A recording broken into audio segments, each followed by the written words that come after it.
So guys एक बार फिर से आपका स्वागत है आपके अपने YouTube चैनल हक आपका।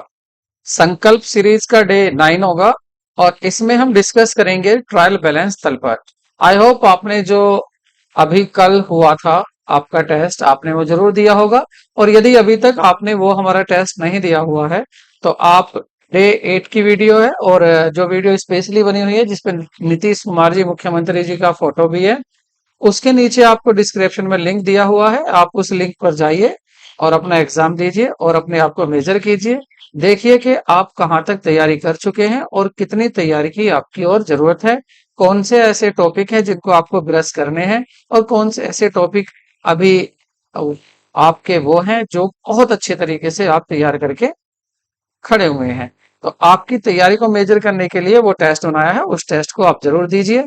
तो शुरू करते हैं आज की वीडियो का फर्स्ट क्वेश्चन। और हाँ, यदि आप फर्स्ट टाइम चैनल पर हैं तो चैनल को सब्सक्राइब कर लें और वीडियो को लाइक कर लें, क्योंकि अगर आप चैनल को सब्सक्राइब करते हैं तो ये हमारे लिए मोटिवेशनल का वर्क करता है और हम और भी मोटिवेटेड होते हैं आपको वीडियो बनाने के लिए। शुरू करते हैं आज की वीडियो का first question. When closing stock is included in the trial balance, it is to be recorded only in। जब तलपट में अंतिम स्टॉक शामिल किया जाता है तो इसे केवल अभिलेखित किया जाता है। आपसे पूछा यह गया है कि आपको ट्रायल बैलेंस दिया हुआ है और ट्रायल बैलेंस के अंदर लिखा हुआ है आपका क्लोजिंग स्टॉक। तो क्लोजिंग स्टॉक आपका लिखा हुआ है यहाँ पर। तो इस क्लोजिंग स्टॉक को आप कहाँ पर शो करेंगे? क्या आप ट्रेडिंग अकाउंट में शो करेंगे, प्रॉफिट एंड लॉस अकाउंट में शो करेंगे, profit and loss appropriation account में शो करेंगे, या सेल्स अकाउंट में करेंगे, या बैलेंस शीट में आप इसको शो करेंगे? देखिए, मैं आपको बताता चलूं कि जब आपको ट्रायल बैलेंस दिया जाता है और इसके बाद आप बनाते हैं फाइनल अकाउंट्स, ठीक है, आप बनाते हैं फाइनल अकाउंट्स। तो इन फाइनल जब अकाउंट्स को आप बनाते हैं तो इसमें आप ट्रेडिंग अकाउंट बनाते हैं, आप प्रॉफिट एंड लॉस अकाउंट बनाते हैं, और इसमें आप बैलेंस शीट भी बनाते हैं। तो इस तलपट या ट्रायल बैलेंस के बाद भी जब ये पूरा हो जाता है, इसके बाद यहाँ पर कुछ एडिशनल इंफॉर्मेशन होती है जिसको हम एडजस्टमेंट भी कहते हैं। अगर कुछ एडजस्टमेंट आपकी यहाँ पर दी होती हैं, ठीक है, अगर यहाँ कोई भी एडजस्टमेंट है तो वो हमेशा इन तीनों में से किसी ना किसी दो में जरूर जाएगा। जैसे यहाँ पर मान लेते हैं ये आउटस्टैंडिंग सैलरी है, तो आउटस्टैंडिंग सैलरी आपका बैलेंस शीट में भी जाएगा, और वो कहाँ लिखा जाएगा? आपके प्रॉफिट एंड लॉस अकाउंट में भी लिखा जाएगा। तो कोई भी यहाँ पर एडजस्टमेंट में एंट्री दी हो तो वो हमेशा दो जगह जाती है, या तो ट्रायल बैलेंस में या प्रॉफिट एंड लॉस अकाउंट में, और एक बैलेंस शीट में। तीनों में से दो जगह ये जरूर जाती है। तो यहाँ पर देखिए, आपका क्लोजिंग स्टॉक यहाँ नहीं लिखा हुआ है। अगर यहाँ पर क्लोजिंग स्टॉक होता तो आपका ये दो जगह जाता, लेकिन क्लोजिंग स्टॉक आपके ट्रायल बैलेंस के अंदर दिया हुआ है, इसलिए बस एक ही जगह जाएगा, और ये आपकी एसेट कहलाएगा। और एसेट हमेशा कहाँ जाती है? आपकी बैलेंस शीट में। तो आपका सही आंसर होगा आपका बी, बैलेंस शीट। तुलन पत्र, हिंदी में तुलन पत्र, बैलेंस शीट और या चिट्ठा कुछ भी हो सकता है, बट इंग्लिश में बैलेंस शीट ही होता है, इसलिए इंग्लिश का और इजी होता है। इसलिए मैं आपको कहता हूं कि आप इंग्लिश का नाम जरूर याद करें। नेक्स्ट क्वेश्चन देखते हैं। Which of the following error do not affect the agreement of the trial balance? निम्नलिखित में से कौन सी त्रुटि तलपट के मिलान को प्रभावित नहीं करती है? देखिए, जब आप तलपट बनाते हैं तो आप तलपट क्यों बनाते हैं, इसका उद्देश्य क्या होता है? देखिए, तलपट एक ऐसा स्टेटमेंट होता है जो आपको दिखाता है arithmetical accuracy of your accounting, कि आपने जो अकाउंटिंग की है, जो आपने लेखे किए हैं, उस लेखांकन में कहीं आपकी कोई अर्थमेटिक मिस्टेक तो नहीं है, कहीं कोई गलती तो आपने नहीं की है। तो ये कौन दिखाता है? ये दिखाता है आपका तलपट, इसलिए हम आप इस तलपट को बनाते हैं। अर्थमेटिकल एक्यूरेसी हमारे को ये शो करता है। तो अब यहाँ पर पूछा गया है कि ऐसी कौन सी त्रुटि है जो इसको अफेक्ट नहीं करेगी, मतलब ये पता नहीं लगा सकता उसका, उससे इस पर कोई फर्क नहीं पड़ेगा। क्या कास्टिंग होगी? कास्टिंग कहते हैं आपके टोटल करने को, या पोस्टिंग होगी एक जगह से दूसरे अकाउंट में ले जाने की एरर को, या amount omitted from the trial balance, ये ट्रायल बैलेंस में अमाउंट लिखने से ही भूल गए आप, वो होगी, या recording as asset as a expensive, या आपने संपत्ति व्यय को संपत्ति के व्यय को आपने इसको recording of asset as expensive, आपने एसेट को भी खर्चे की तरह ही रिकॉर्ड किया, या आप omission of the entry into ledger, या आप लेजर में एंट्री करना ही भूल। तो आपकी यहाँ पर आंसर आपका सी होगा, recording of asset as a expensive. समझिए, देखिए आपने, होता क्या है, ये गलत तब होता है या अफेक्ट तब नहीं करता। इसने कहा निम्नलिखित में कौन सी त्रुटि गलती अफेक्ट नहीं करेगी, या तो आप डेबिट में कम लिख दीजिए, या आप क्रेडिट में कम लिख दीजिए, या आप डेबिट में ज्यादा लिख दीजिए अमाउंट और क्रेडिट में कम लिख दीजिए, तो ये अफेक्ट होता है और ये सही मैच नहीं करता है। लेकिन बात ये समझिए, सी ऑप्शन में क्या कहा है, इसमें कहा है कि आपने जो एसेट खरीदी थी, जो आपने एसेट खरीदी थी उसको आप डेबिट करते, आपने उसको एसेट को डेबिट ना करके आपने उसको क्या डेबिट करा था, एक्सपेंसिस अकाउंट को आपने डेबिट किया था। तो देखिए इसका अमाउंट जो भी था पहुंचा तो ये डेबिट ही साइड में, चाहे आपने एसेट में लिखा हो चाहे आपने ये एक्सपेंसिस में लिखा हो, लिखा तो गया डेबिट में ही है। इसलिए ये एक ऐसी मिस्टेक है जो आपके ट्रायल बैलेंस को अफेक्ट नहीं करेगी, इसको प्रभावित नहीं करेगी, इससे इसके मिलान पर कोई फर्क नहीं पड़ने वाला है, क्योंकि डेबिट में ही अमाउंट जाना है और डेबिट में ही चला जाएगा। तो सही आंसर था आपका इसका सी। नेक्स्ट क्वेश्चन देखते हैं, which one of the following statement is not true. ये जो स्टेटमेंट दिए हुए हैं, ये जो कथन दिए हुए हैं, इसमें आपको बताना है कौन सा सही नहीं है। क्वेश्चन यूपी टीजीटी 2016 में आया है और आप देखेंगे बीपीएससी में भी काफी आपको ऐसे क्वेश्चन मिल जाएंगे जो आपके बीपीएससी में भी पूछे गए हैं और वही क्वेश्चन आपके यूपी में भी या अदर एग्जाम में भी पूछे जाते हैं। बस बात होती है लेवल की, अगर टीजीटी का क्वेश्चन है तो टीजीटी में और पीजीटी में ज्यादा फर्क नहीं होता है, इन दोनों में आने की पूरी पूरी चांसेस होते हैं। तो देखते हैं फर्स्ट ऑप्शन क्या दिया हुआ है, कौन सा कथन सही है, इसमें कौन सा कथन सही नहीं है, माने मतलब हमें गलत बात को देखना है। तो यहाँ लिखा हुआ है कि जो तलपट होता है मतलब ट्रायल बैलेंस, इसका उद्देश्य पुस्तकों की शुद्धता की जांच करना होता है, ये शुद्धता की जांच करता है, या अंतिम खाते तैयार करने के लिए आधार प्रदान करता है, या सैद्धांतिक अशुद्धियां तलपट के तालमेल को प्रभावित नहीं करती हैं, या क्षतिपूर्वक अशुद्धियां समकारी अशुद्धियों के नाम से भी जानी जाती हैं। तो देखिए यहाँ पर जो आपका डी है ये बिल्कुल सही है। कह रहे हैं समकारी मतलब कंपनसेटरी, जो कंपनसेटरी जो एरर होती हैं उनको हम इक्वलाइजेशन एरर को इक्वलाइजिंग एरर भी कहते हैं। क्षतिपूर्ति अशुद्धियों को हम समकारी अशुद्धियां भी कहते हैं, ये बात सही है।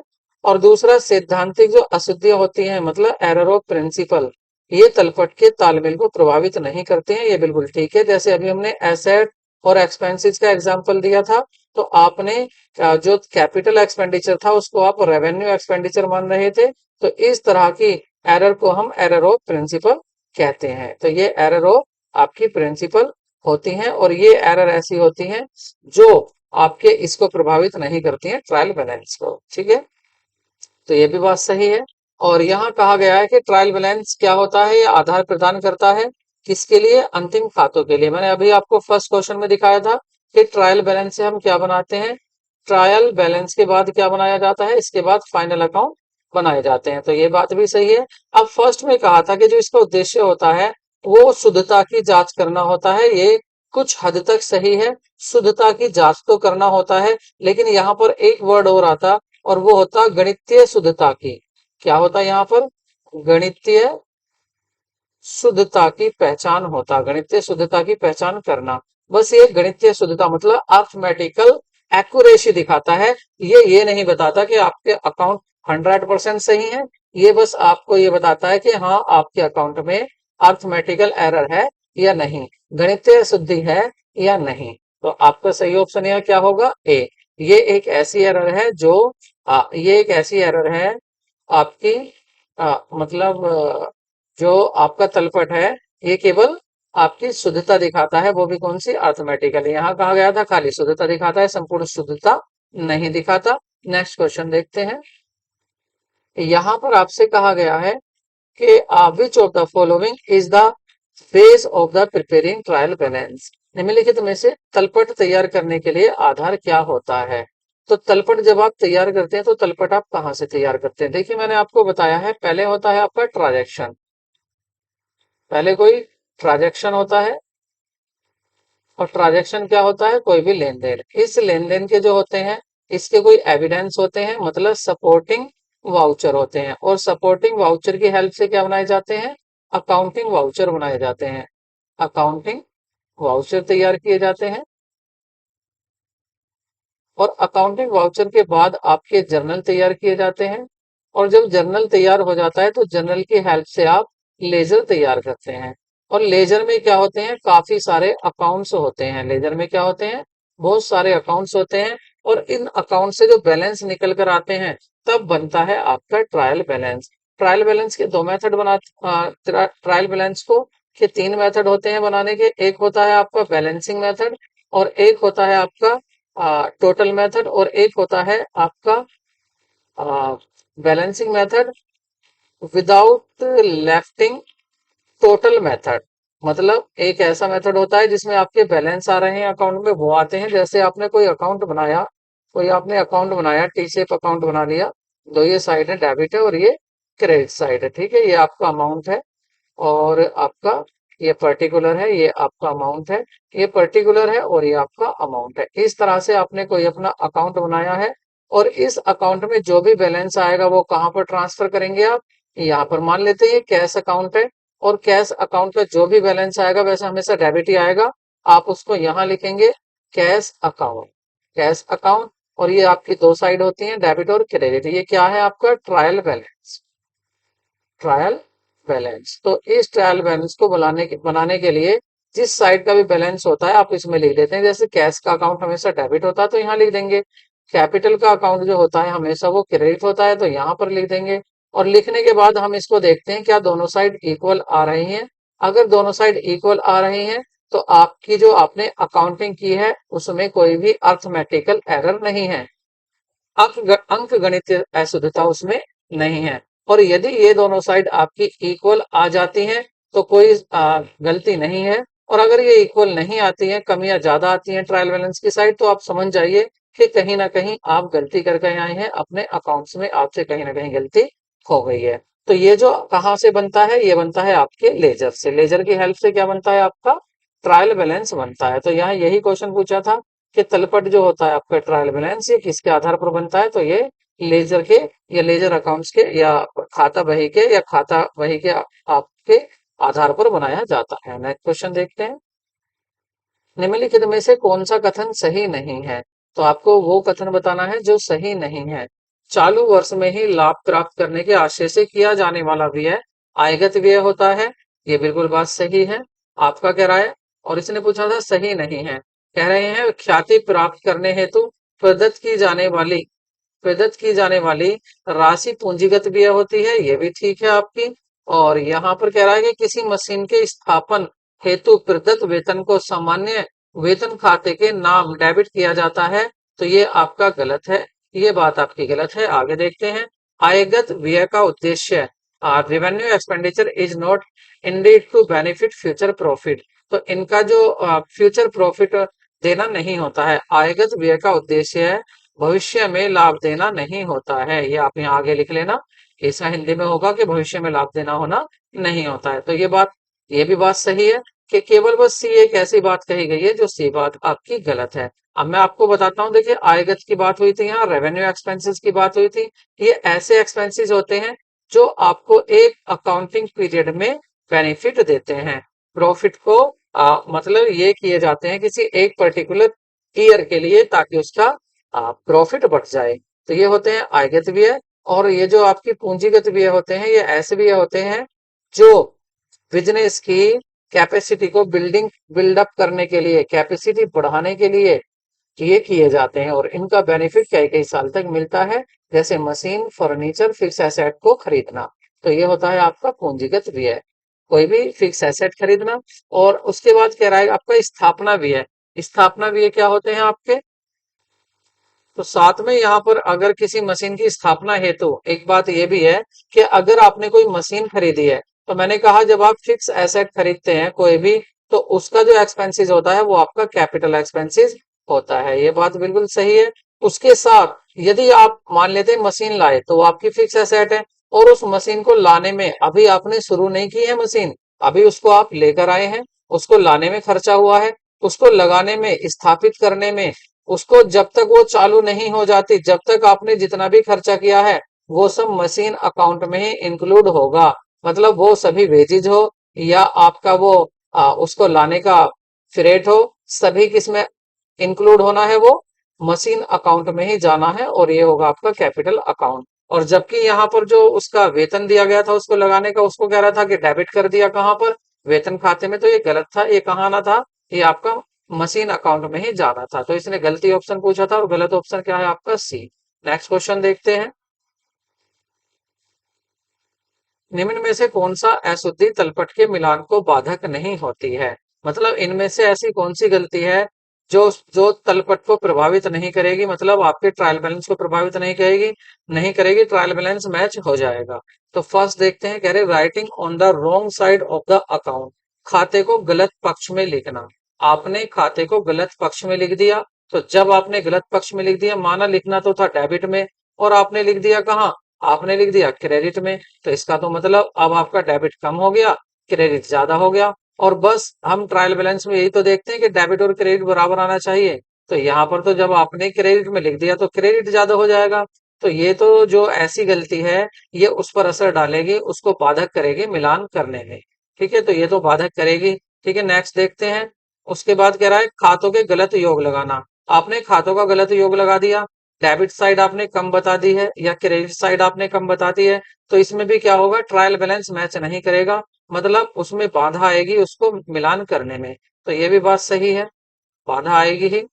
और ये कह रहे हैं क्षतिपूरक अशुद्धि। ये क्षतिपूरक अशुद्धि या कंपनसेटिंग एरर ऐसी एरर होती हैं जो एक बार गलती हुई और उस गलती को एक गलती और होगी कुछ दिन बाद, और वो गलती पिछली वाली गलती के असर को खत्म कर देती है। ये ऐसी गलती होती है, तो इससे डेबिट और क्रेडिट पर कोई फर्क नहीं पड़ता है। और जब डेबिट और क्रेडिट पर कोई फर्क नहीं पड़ता है, इसका मतलब ट्रायल बैलेंस पर भी इसका कोई फर्क नहीं पड़ेगा, और ट्रायल बैलेंस के या तलपट के मिलान में ये बाधा नहीं डालेगी। तो आंसर आपका होगा सही, कंपनसेटिंग एरर या क्षतिपूरक अशुद्धियां। यही पूछा था कि बताइए ऐसी कौन सी अशुद्धियां है जो तलपट के मिलान पर कोई बाधा नहीं डालती है, तो ऑप्शन होगा आपका C. Mistake in the finding balance in the account, खातों के शेष निकालने में गलती कर दी आपने, तो ये भी प्रभावित करेगी। आपने डेबिट का जोड़ कम कर दिया हो या क्रेडिट का कम कर दिया हो, तो ये भी असर डालेगी। तो बस आपका सी ऑप्शन था यहाँ करेक्ट। नेक्स्ट क्वेश्चन देखते हैं। तलपट में कितने खाने होते हैं? मतलब पूछा है ट्रायल बैलेंस में कितने कॉलम्स होते हैं। ठीक है, आपको क्या बताना है, कॉलम्स बताना है, हाउ मेनी अकाउंट्स नहीं, हाउ मेनी कॉलम्स, कितने कॉलम्स होते हैं।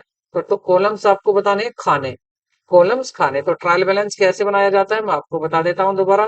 देखिए ट्रायल बैलेंस अब तक जो मैंने बनाया था वो शॉर्ट में बनाया था, अब मैं आपको पूरा बनाकर यहाँ पर दिखा रहा हूँ, और इसके बाद आप खुद बता देंगे कि हाँ सर ट्रायल बैलेंस में कितने कॉलम होते हैं। क्वेश्चन अच्छा है, क्वेश्चन इजी है, बट अच्छा है। क्यों, क्यों अच्छा है, क्योंकि ये टीजीटी 2011 में भी पूछा गया है, इसको आप अच्छे से कर लें। तो यहाँ पर होता है पर्टिकुलर, एक होता है पर्टिकुलर्स होता है, एक आपका एलएफ होता है, और यहाँ पर अमाउंट होता है आपका डेबिट, और यहाँ पर अमाउंट होता है आपका क्रेडिट। ठीक है, तो कितने कॉलम हो गए, 1 2 3 4। तो आंसर क्या होगा आपका सी, 4 इसमें कॉलम होते हैं आपके ट्रायल बैलेंस में। नेक्स्ट क्वेश्चन देखते हैं। और नेक्स्ट क्वेश्चन में क्या कहता है यहाँ पर, to prepare trial balance usually method is use, कौन सा मेथड यूजली अक्सर प्रयोग किया जाता है। तो सबसे ज्यादा या कुछ नहीं कहा जाए तो कौन सा ऐसा मेथड है ट्रायल बैलेंस बनाने का, कौन सा सबसे ज्यादा यूज किया जाता है। क्या टोटल मेथड है, या रिमाइंडर मेथड है, या टोटल और रिमाइंडर दोनों मेथड होते हैं। तो ये होता है आपका शेष मेथड। ठीक है, इसको रिमाइंडर मेथड ना, इसको बोलते हैं आपका बैलेंसिंग मेथड। ये रिमाइंडर नहीं होता, ये होता है आपका बैलेंसिंग मेथड, बैलेंसिंग मेथड। तो बैलेंसिंग मेथड सबसे ज्यादा यूज किया जाता है। तो जितने भी अकाउंट्स होते हैं उनके बैलेंस निकाले जाते हैं कि उसका डेबिट बैलेंस आ रहा है या क्रेडिट बैलेंस।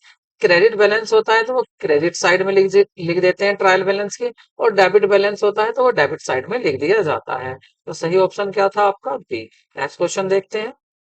तलपट बनाकर जांच की जाती है। तो जब आप तलपट बनाते हैं तो उसको आप liquidity position of the business, व्यापार की तरलता की स्थिति देखते हैं, या व्यापार की वित्तीय परिणाम देखते हैं कि आपका रिजल्ट क्या रहा, फाइनेंशियल रिजल्ट क्या रहा, या amount purchase and sale in the business, या आपने जो अपने व्यापार में कितना क्रय किया, कितना विक्रय किया, उसकी राशि को देखते हैं आप ट्रायल बैलेंस बनाकर, या आप इसमें देखते हैं mathematical accuracy of accounting entries. आपने जो प्रविष्टियां की हैं, लेखांकन प्रविष्टियां की हैं, उनकी गणितीय शुद्धता क्या है, क्या वो गणितीय शुद्धता उनमें है या गणितीय शुद्धता उनमें नहीं है, इसलिए आपका ट्रायल बैलेंस बनाया जाता है मैथमेटिकल एक्यूरेसी देखने के लिए। तो नेक्स्ट क्वेश्चन देखते हैं। तलपट के भीतर, मतलब तलपट के अंदर अदत्त वेतन दिया गया है, तो उसको व्यापारिक खाते के आर्थिक चिट्ठे में दिखाएंगे। तो देखिए वो ये पहला ही वाला क्वेश्चन की तरह कुछ है। आप देखेंगे ट्रायल बैलेंस आपको दिया हुआ है, और इस ट्रायल बैलेंस के बाहर यहाँ एडिशनल इंफॉर्मेशन में या एडजस्टमेंट में यहाँ पर लिखा हुआ है आपका अदत्त वेतन। और अदत्त वेतन को क्या बोलते हैं? अनपेड सैलरी या आउटस्टैंडिंग सैलरी। तो यहाँ पर अनपेड सैलरी या आउटस्टैंडिंग सैलरी दिया हुआ है। अब आपको बताना है कि ये कहाँ दिखाया जाएगा।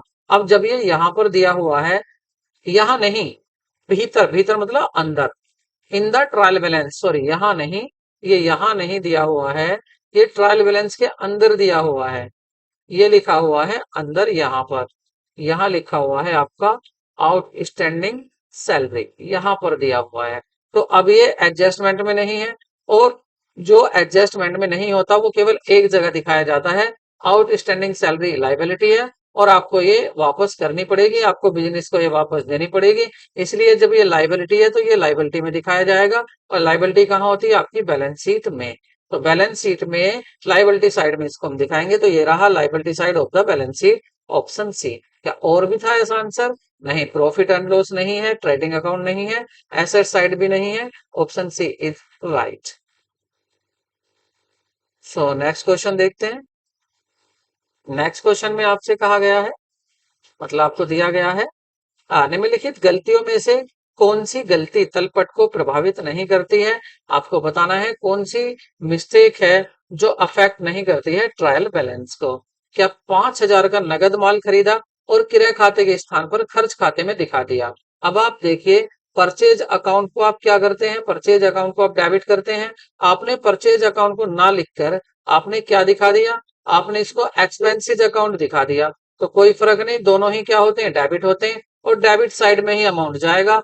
तो ट्रायल बैलेंस इस पर कोई असर नहीं डाल, इससे ट्रायल बैलेंस पर कोई फर्क नहीं पड़ेगा। और ये क्या पूछ रहे थे? कौन सी गलती को प्रभावित नहीं करती है? तो ऑप्शन ए आपका यही पहले ही करेक्ट होगा। लेकिन हमें ये देखना होगा यहाँ पर, क्या ऐसा और भी कोई आंसर है जो हमारे इस क्वेश्चन को बता रहा है? तो इस क्वेश्चन, इसका नेक्स्ट ऑप्शन भी हम पढ़ लेते हैं। क्रय वापसी बही का योग 500 रुपए अधिक लगाया गया। देखिए, जब आपने अधिक लगा दिया, क्रय बही आपकी क्या होती है? क्रय बही आपकी क्रेडिट होती है। इसका मतलब आपने क्रेडिट साइड ज्यादा दिखा दी, तो ये तो ट्रायल बैलेंस को अफेक्ट करेगा, उस पर असर डालेगा जरूर। विक्रय बही का योग आपने ज्यादा कर दिया, तो विक्रय बही को आप क्या करते हैं? डेबिट करते हैं, तो आपने डेबिट साइड ज्यादा दिखाया हुआ है, तो ये भी आपका असर डालेगा ट्रायल बैलेंस पर। या इनमें से कोई नहीं था? तो सही ऑप्शन आपका वही था, ऑप्शन ए। इससे कोई भी असर आपके ट्रायल बैलेंस पर नहीं पड़ता है। नेक्स्ट क्वेश्चन को देखते हैं। तो अब पूछा गया है आपसे, ट्रायल बैलेंस इज, तलपट है, तलपट क्या होता है? Option A, a part of the double entry system, क्या ये डबल एंट्री सिस्टम का एक पार्ट होता है? या a part of final account, क्या फाइनल अकाउंट का पार्ट होता है? या एक रिमाइंडर अकाउंट होता है, एक स्मरण खाता होता है? या इनमें से कोई भी नहीं होता है? तो देखिए, अगर बात करें यहाँ फाइनल अकाउंट की, तो फाइनल अकाउंट को मैं आपको बता चुका हूं कि जब आप फाइनल अकाउंट की बात करते हैं, तो फाइनल अकाउंट में आप नंबर 1 पर आप बनाते हैं ट्रेडिंग अकाउंट, ट्रेडिंग अकाउंट, और उसके बाद आप बनाते हैं प्रॉफिट एंड लॉस अकाउंट, और उसके आप बाद बनाते हैं आप बैलेंस शीट। तो यहाँ पर आपने कहीं ट्रायल बैलेंस सुना क्या? ट्रायल बैलेंस नहीं है, तो ट्रायल बैलेंस जो है फाइनल अकाउंट का पार्ट नहीं है। तो यहाँ जो कहा गया है ये गलत है। ये कोई स्मरण खाता भी नहीं है, ये कोई ऐसा अकाउंट नहीं है जिसको बनाकर हम आगे यूज करेंगे, या अलग से अकाउंट बनाकर रख लिया और यहाँ से हम जानकारी प्राप्त करेंगे कि कितना किसको पैसा दिया था। तो ये वो अकाउंट भी नहीं है। और यहाँ पर बात करें क्या है डबल एंट्री, बिल्कुल आपका ऑप्शन ए इज करेक्ट, क्योंकि जब डबल एंट्री हम सिस्टम फॉलो करते हैं तो ट्रायल बैलेंस तभी बनाया जाता है।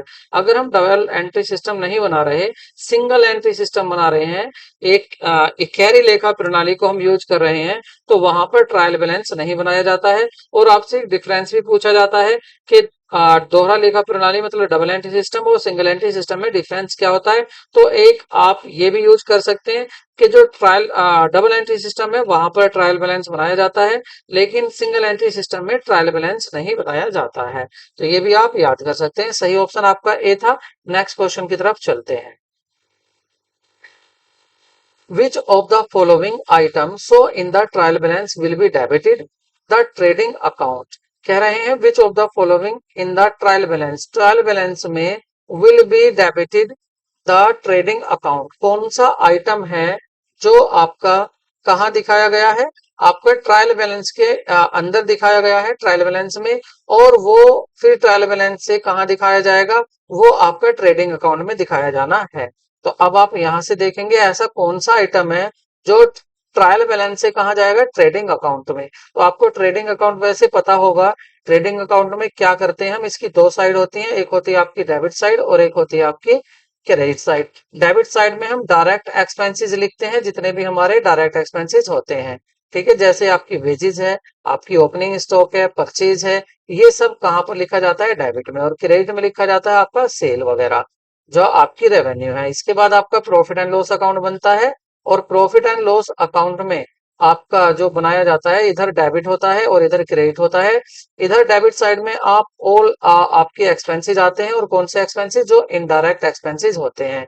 यहाँ पर आपकी कोई इनकम हो, जैसे कमीशन रिसीव हुआ हो या डिस्काउंट मिला हो, वो सब यहाँ लिखा जाता है। उसके बाद ये नेट प्रॉफिट बताता है, और ट्रेडिंग अकाउंट आपका ग्रॉस प्रॉफिट बताता है, ठीक है। तो यहाँ पर हम देखेंगे अनपेड वेजेज, आपने वेजेज नहीं दी है, जब नहीं दी और टाइम उसका हो गया तो ये तो लाइबिलिटी बन गई, और ये लाइबिलिटी कहाँ दिखाई जाएगी? ये आपकी बैलेंस शीट में दिखाई जाएगी। लेकिन मजदूरी, अगर यहाँ पर खाली मजदूरी होता, वेजेज होता, तो वो कहाँ आता? ट्रेडिंग अकाउंट में। आगे कह रहा है मजदूरी तथा वेतन। अब देखिए, अगर वेतन की बात करें तो वेतन तो दिखाया जाता है आपका ट्रायल बैलेंस आपके प्रॉफिट एंड लॉस अकाउंट में, ये तो दिखाया जाता है आपका प्रॉफिट एंड लॉस अकाउंट में सैलरी। और जो वेजेज होती है वो आपकी दिखाई जाती है ट्रेडिंग अकाउंट में। लेकिन यहाँ कंफ्यूज वाली बात यह है कि यहाँ पर आपको वेजेज भी दी हुई है और आपको सैलरी भी कहा गया है। तो देखिए, यदि आप पहला नाम देखेंगे, अगर वेजेज एंड सैलरी बात कर रहा है तो ये वेजेज है, आप इसको वेजेस कहेंगे। और अगर यहाँ लिखा होता सैलरी एंड वेजेस तो आप इसको सैलरी समझते। अब आप इसको मानकर चलेंगे कि ये क्या दिया हुआ आपको? वेजेस। तो वेजेस कहाँ जाता है? आपका ट्रेडिंग अकाउंट में जाता है। तो ये आपका ट्रेडिंग अकाउंट में ऑप्शन बी इज करेक्ट। लेकिन आगे देख लेते हैं, एडवांस पेमेंट आपने वेजेस किया तो ये तो आपकी एसेट बन चुकी है, और एसेट कहां पर जाती है? आपकी बैलेंस शीट में। तो सही ऑप्शन क्या होगा आपका? बी। नेक्स्ट क्वेश्चन देखते हैं। Which of the following error will not affect the trial balance? इनमें से ऐसी कौन सी एरर है जो ट्रायल बैलेंस को अफेक्ट नहीं करेगी? तो जैसे फर्स्ट आपका दिया हुआ है, 300 रुपए का नगद माल खरीदा और माल खाते के स्थान पर आपने खर्च खाते को डेबिट कर दिया। आपने जब माल खरीदा तो आप परचेज को डेबिट करने वाले थे, लेकिन आपने परचेज की जगह किसको डेबिट कर दिया? आपने सामान्य खर्च को, मतलब एक्सपेंसेस अकाउंट को डेबिट कर दिया। कोई फर्क नहीं पड़ने वाला इसमें। क्यों? क्योंकि गया तो पैसा डेबिट साइड में ही है, इसलिए ऑप्शन ए इज करेक्ट। ये हमने क्यों दिया है रिपीट करके? क्योंकि आपको ये दिखाना था कि कितना इंपॉर्टेंट क्वेश्चन है। देखिए, ये आपका यहाँ भी पूछा गया है, यूपीपीसीएस प्री में भी ये क्वेश्चन पूछा जा चुका है। तो ऐसे क्वेश्चन काफी इंपॉर्टेंट होते हैं, और बीपीएससी में भी ये क्वेश्चन पूछे गए हैं। आगे देखिए आपका दूसरा ऑप्शन, दिसंबर में किराया वापसी बही का योग 200 रुपए अधिक लग गया। तो जब 200 रुपए अधिक योग लग गया तो इससे तो फर्क पड़ेगा, क्योंकि इससे क्या हुआ? किराया बही जो आपकी होती है तो वो हमेशा क्रेडिट बैलेंस आता है। अब आपका क्रेडिट बैलेंस 200 रुपए ज्यादा आ रहा है, तो ये तो असर डालेगी, ट्रायल बैलेंस पर असर डालेगा, प्रभावित होगा ट्रायल बैलेंस इससे। तो नेक्स्ट, जो आपका विक्रय बही का योग था वो 2000 की जगह 2200 रुपए हो गया, तो ये भी एक साइड ज्यादा कम हो रही है। तो ये भी क्या है? इस पर भी टोटल अभी इफेक्ट डालेगी, ठीक है। तो सही ऑप्शन क्या होगा आपका? ए इज करेक्ट ऑप्शन।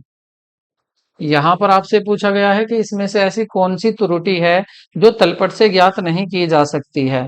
तो पहला है error in the making total of the ledger account. Ledger account के टोटल में गलती हुई है तो इसको तो पता चल जाएगा, क्योंकि या तो आपने डेबिट गलत किया होगा या आपने क्रेडिट गलत किया होगा, तो इसका तो पता चला सकते हैं हम। Error in the carrying forward, आपने कैरिंग फॉरवर्ड क्या किया, आप ले जाना था आपको डेबिट में और ले गए आप क्रेडिट में, तो इसका भी पता चल जाएगा। एरर ऑफ ओमिशन, आप लिखना ही भूल गए।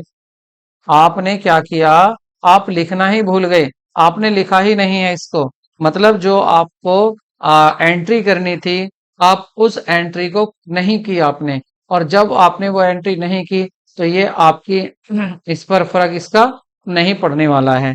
ठीक है, तो इसका पता नहीं लग सकता।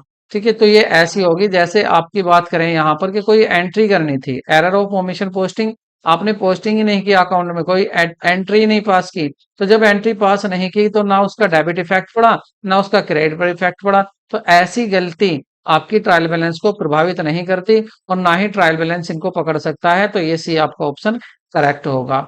ठीक है, तो नेक्स्ट क्वेश्चन देखते हैं। निम्नलिखित में से कौन सी त्रुटि तलपट द्वारा प्रदर्शित नहीं की जाती है। तो देखिए, ओमिशन कमीशन की होती है कि आप कम ज्यादा पैसा लिख देते हैं, पता चलेगा इसका बिल्कुल। डेबिट और क्रेडिट यहाँ पर इक्वल, क्रेडिट और डेबिट इक्वल नहीं होंगे। और अगर एरर ऑफ प्रिंसिपल की बात करें तो यहाँ पर एरर ऑफ प्रिंसिपल क्या होगा, यहाँ पर भी आपका, यहाँ पर एरर ऑफ प्रिंसिपल में क्या होगा कि जो आपका कैपिटल एक्सपेंडिचर था वो डेबिट करना था आपको, जैसे एसेट खरीदी वो डेबिट करना था, उसकी जगह आपने क्या कर दिया, सिंपल सामान्य एक्सपेंसेस को डेबिट कर दिया। तो यहाँ पर आप देखेंगे ये एक ऐसी एरर होती है, एरर ऑफ प्रिंसिपल, इसका फर्क आपका तलपट पे नहीं पड़ता और तलपट यहाँ पर कोई इस त्रुटि को नहीं पकड़ पाता, क्योंकि तलपट की दोनों साइड यहाँ पर बराबर आती हैं।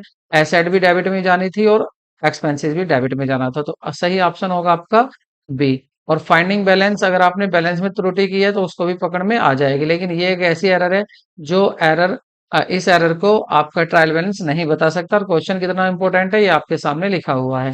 नेक्स्ट क्वेश्चन की तरफ चलते हैं। अदद किराए के लिए समायोजन की जनरल प्रविष्टि होगी, तो ये आपसे जनरल एंट्री करा रहा है। तो इसके लिए गाइस देखिए, आपका पहला जो पूछा है यहाँ पर, क्या एंट्री होगी इसकी, जनरल प्रविष्टि क्या होगी, अदद किराया खाता नामे और किराए खाते का, मतलब आपका जो आउटस्टैंडिंग रेंट, अदद क्या होता है, आउटस्टैंडिंग रेंट, तो आउटस्टैंडिंग रेंट को आप डेबिट करेंगे और क्रेडिट करेंगे रेंट को, या किराया खाता नामे होगा, मतलब रेंट अकाउंट को आप डेबिट करेंगे और टू आउटस्टैंडिंग अकाउंट, या आप प्रॉफिट एंड लॉस अकाउंट को डेबिट करेंगे और टू रेंट अकाउंट।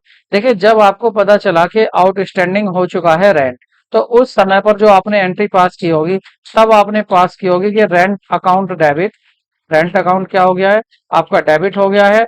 और टू आपने एंट्री पास की थी आउटस्टैंडिंग, आउटस्टैंडिंग रेंट अकाउंट, इस तरह की एंट्री आपने तब पास की थी जब आपको पता चला कि किराए का टाइम तो हो गया है लेकिन आपने किराया नहीं दिया है। ठीक है, तो इस एंट्री को नहीं पूछ रहा है, ये कह रहा अब आप एडजस्टमेंट की इसकी एंट्री क्या करोगे, जब आप एडजस्ट कर रहे हो तो इसकी एडजस्टमेंट की एंट्री क्या होगी अब, तो इसकी जो आपकी एडजस्टमेंट की एंट्री होगी वो होगी आपका, अब आप किराए खाते को, ये आउटस्टैंडिंग क्या था, ये आपने क्रेडिट किया था, तो अब आप इसको करोगे डेबिट, आउटस्टैंडिंग रेंट अकाउंट को तो करोगे आप डेबिट, तो इसको आप खत्म करें, टू कहाँ पर समायोजित कर देंगे आप इसको, रेंट अकाउंट में, रेंट अकाउंट कर देंगे आप क्रेडिट, तो ये एंट्री आपकी पास होगी। तो ये एंट्री कहाँ पर आ रही है आपकी, ये एंट्री आ रही है आपकी बी पर, रेंट बी पर आ रही है, ए पर, ए आ रहा है, ए कह रहा है आपका कि रेंट अकाउंट तो होगा आपका, रेंट अकाउंट होगा यहाँ पर आपका डेबिट, और rent, sorry, outstanding rent account होगा आपका, आउटस्टैंडिंग रेंट अकाउंट डेबिट, और टू रेंट अकाउंट, जैसे अदद किराया तो होगा नामे और किराए खाते का, तो ऑप्शन सही आपका ए ऑप्शन सही होगा। नेक्स्ट क्वेश्चन देखते हैं। नेक्स्ट क्वेश्चन में आपसे पूछा है, मोहन को 2,000 रुपये वेतन क्या दिया, इस लेन देन में कौन सा खाता डेबिट किया जाएगा। देखिए, मोहन को हमने डेबिट, तो क्या करेंगे यहाँ पर, देखिए गलती से भी आप ये मत कर देना कि यहाँ पर मोहन नाम आ रहा है तो ये आपका पर्सनल अकाउंट होगा, क्योंकि नाम आता है तो वो पर्सनल हो जाता है।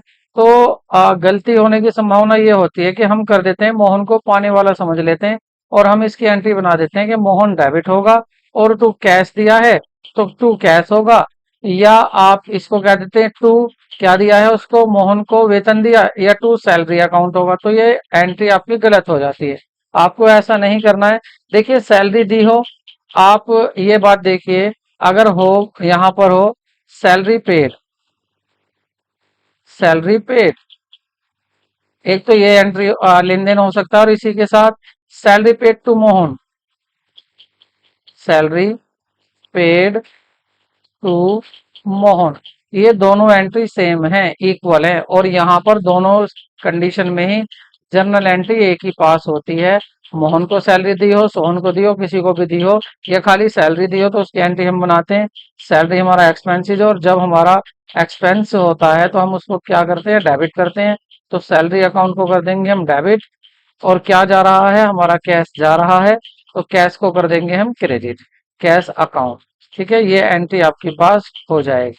ठीक है, अब यहाँ पर आप कहेंगे सर मोहन का पता कैसे चलेगा, नरेशन में दिखा देंगे कि salary paid being salary paid to Mohan, इस तरह से दिखा देंगे तो सही एंट्री क्या होगी। इसने पूछा था किसको डेबिट करेंगे, तो डेबिट किसको करेंगे हम, केवल सैलरी अकाउंट को हम डेबिट करेंगे यहाँ पर। तो सही ऑप्शन क्या होगा आपका, D, option D is correct answer. ठीक है, नेक्स्ट क्वेश्चन देख लेते हैं। पुराना फर्नीचर क्रय किया गया और उसकी मरम्मत में 8,000 रुपए व्यय किए, यह रकम डेबिट की जाएगी। तो कह रहे हैं कि 8,000 रुपए जो लगाए हैं ये आपका डेबिट कहाँ किया जाएगा। तो देखिए आप ये ना सोचें कि यहाँ रिपेयर का नाम आया है तो हम रिपेयर अकाउंट हमारा एक्सपेंसेस होता है और इसको डेबिट कर दें, नहीं करना, क्योंकि आपने एक फिक्स एसेट खरीदी है। आपने क्या खरीदी है, एक फिक्स एसेट खरीदी है, और वो फिक्स एसेट क्या है आपकी, फर्नीचर है आपकी फिक्स एसेट। और जब आप फिक्स एसेट को खरीदते हैं, जब तक वो चालू ना हो जाए, यूज करने में ना आ जाए, तब तक के सारे खर्चे उस एसेट में ही जाते हैं। तो आपने इसमें अगर रिपेयर कराई है तो वो भी किस अकाउंट में जाएगा, फर्नीचर में। तो आप इसकी एंट्री वही बनाएंगे जो आप फर्नीचर खरीदने की बनाते हैं। क्या एंट्री बनाते हैं आप, फर्नीचर अकाउंट डेबिट करते हैं आप, तो यहाँ डेबिट होगा, और टू कैश अकाउंट, ये एंट्री आप पास करेंगे। अगर इसकी आपने फर्स्ट टाइम अभी ये लाए हैं, आप इसको पुराना खरीदा है, अभी आप इसको चालू की कंडीशन में यूज करने की कंडीशन में नहीं लाए, उस कंडीशन में यूज करने के लिए इसे आप इस उस कंडीशन में लाने के लिए आप इस पर रिपेयर खर्च कर रहे हैं, तो वो भी क्या होगा, यही एंट्री उसकी बनेगी जो जो खरीदने की एंट्री बनती है। तो आप देखिए यहाँ पूछा था कि 8,000 रुपए का व्यय जो है इसको कहाँ डेबिट कराओगे आप, तो रिपेयर अकाउंट में करोगे, नहीं फर्नीचर अकाउंट में करोगे, बिल्कुल सही, फर्नीचर अकाउंट में भी इसको हम डेबिट करेंगे। जैसे अगर कोई मशीन खरीद कर लाते हैं तो मशीन को डेबिट करते हैं, और यदि खरीद कर लाकर वो चालू अवस्था में नहीं है, उसको चालू करनी है, तो उसको रिपेयर वगैरह करानी है, तो वो भी खर्चा उस मशीन अकाउंट में ही जाता है। नेक्स्ट क्वेश्चन देखते हैं।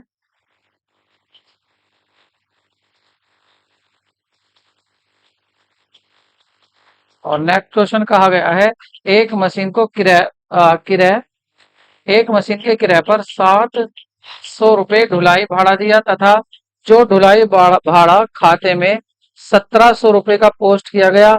यह अशुद्धि पिछला लेखा वर्ष की थी, परंतु इस इसका पता चालू वर्ष में चला और चालू लेखा में इस अशुद्धि को सही सही करने का लेखा किया जाएगा। तो इसको सही करने का आप लेखा क्या करेंगे।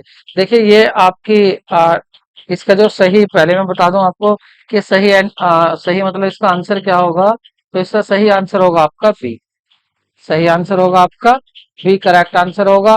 कैसे, मशीन को आप डेबिट कर देंगे 700 रुपए से, क्योंकि आपने क्या कर दिया था इसको, एक मशीन को आपने 7,000 रुपए की ढुलाई दी, तब आपने इसको डेबिट नहीं किया, अब आप इसको डेबिट कर दें। ठीक है, और उसके बाद टू क्या करेंगे, इसको सस्पेंस अकाउंट करेंगे, उच्चंत खाता, सॉरी, सस्पेंस अकाउंट भी डेबिट होगा, मशीन अकाउंट भी डेबिट होगा, और प्रॉफिट एंड लॉस अकाउंट आपका 17,000 होगा। अगर आपको ये समझना है एरर की किस तरह से, एरर के जो एरर रेक्टिफिकेशन ऑफ एरर है इसके न्यूमेरिकल होते हैं, तो इसको आपको थोड़ा सा बस वेट करना होगा, क्योंकि देखिए यहाँ पर ये क्वेश्चन इसी चैप्टर से पूछा हुआ था, मैंने इसलिए यहाँ बता दिया। बाकी आपका थोड़ा सा आप इसको जब हमारा डे डे 16 होगा, ठीक है, डे 16 में तो डे 16 में हम आपको डीपली इस चैप्टर को सिखाएंगे किस तरह से इसकी एंट्रियों को हम रेक्टिफाई करते हैं। ठीक है, दो तरह की एरर होती है आपकी, और दोनों एरर को वहां किस तरह से सही करते हैं इसको डिटेल में हम तब देखेंगे। तो वीडियो को लाइक करें और चैनल को सब्सक्राइब करना बिल्कुल भी ना भूलें, क्योंकि आपके सब्सक्राइब की हमें जरूरत है। हम उस टारगेट पर पहुंचना चाहते हैं कि जहां पर आपसे लाइव क्लास भी ले सकें आपकी, और हैंड टू हैंड आपकी प्रॉब्लम भी सोल्व कर सकें। तो मिलते हैं नए वीडियो में, तब तक के लिए टेक केयर, बाय बाय।